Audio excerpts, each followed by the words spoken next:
So this is a Huawei P30 Pro, and I must admit I think it's the best phone you're likely to never officially be able to buy in the USA.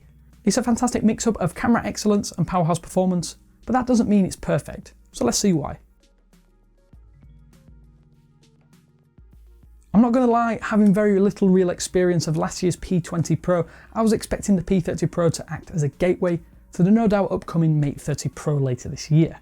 Huawei decided that one exceptional flagship wasn't enough, so they decided that the P30 Pro was going to offer much of the same package, but with a few camera tricks up its sleeve.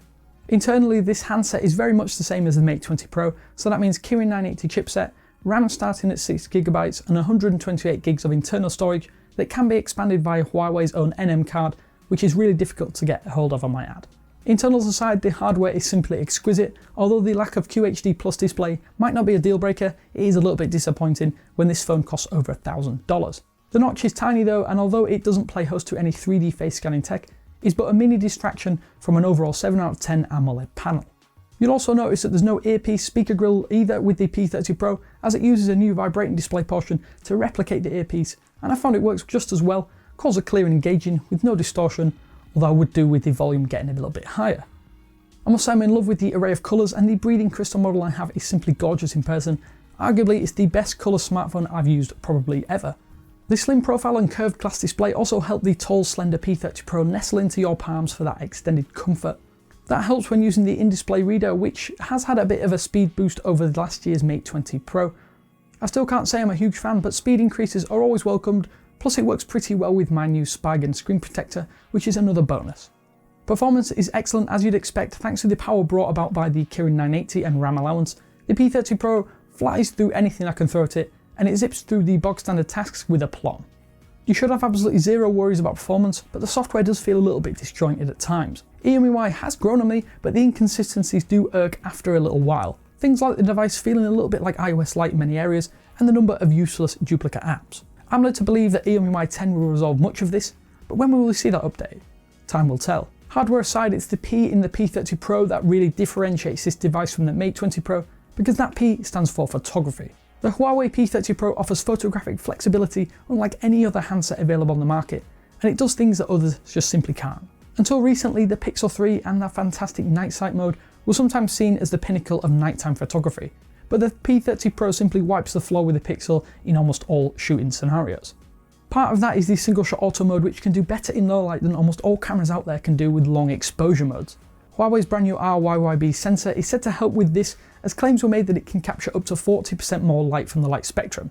From my own testing, I must admit I do find these claims to be true. Speaking of the flexibility of that camera, that 5x telephoto zoom lens allows for stills and video that you simply can't perform with any other smartphone camera systems. For me, it's opened up a wealth of choice and how I approach taking smartphone images. From the perspective of zoom, you can get superb 10x results, but this is an enhanced image using AI and digital zoom atop the 5x telephoto lens. The telephoto lens means that you can get right in on the action and closer to your subject, but the digital zoom can even be cranked up to 50x, but the image does start to fall apart above 30 in my opinion. The stills are simply superb, but I do find that turning off the master AI function helps improve them even further still. And then the wealth of options at your fingertips from the lens setup to the camera modes is simply exceptional.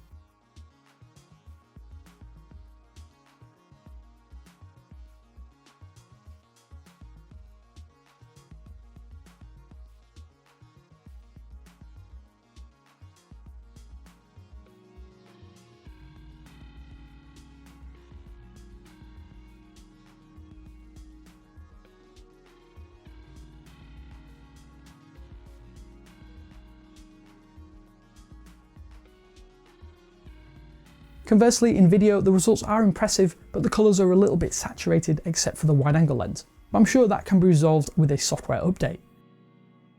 To add further to that still, the wealth of video modes are impressive, but the execution feels a little bit lackluster compared to the still's photography aspects. There is a distinct lack of 4K FPS on this camera, which is a real shame, although you can do slow-mo at lower quality settings. Overall, I found the video quality to simply be okay, and I would say that the Galaxy series and iPhone are way superior in this video field, but this is clearly a photo-first smartphone, quite like the Pixel. One final area that I want to discuss where the P30 Pro really excels is another one of Huawei's strong suits, and that is the battery life. Much like the Mate 20 Pro, I simply cannot kill this battery in a day, although I do tend not to abuse the device, so I'll often end the day with 60% battery life and 3 hours of on-screen time being listed. To add to that, the super fast 40-watt charger tops the battery off in no time. It truly is fantastic what Huawei are doing with regard to battery life on this handset. So in summary, let me put this in simple terms. I absolutely love this phone. Despite a few flaws like the poor downward firing speaker, the sometimes weird OS, pretty average video performance, and the average Full HD Plus display, the P30 Pro does things with that camera that the rest of the industry simply can't. The fact that Huawei is willing to experiment and see what sticks makes for some sometimes weird extras, but I wouldn't have it any other way, as this is the best smartphone that won't officially be available in the US, and that is a real shame. Of course, I'd love to know what you think. Smash a comment down there below this video, but please, let's be civil. Then before you head off, do me the favour of subscribing to the channel. But until next time, this is Damien from 9to5 Google, and I will speak to you later.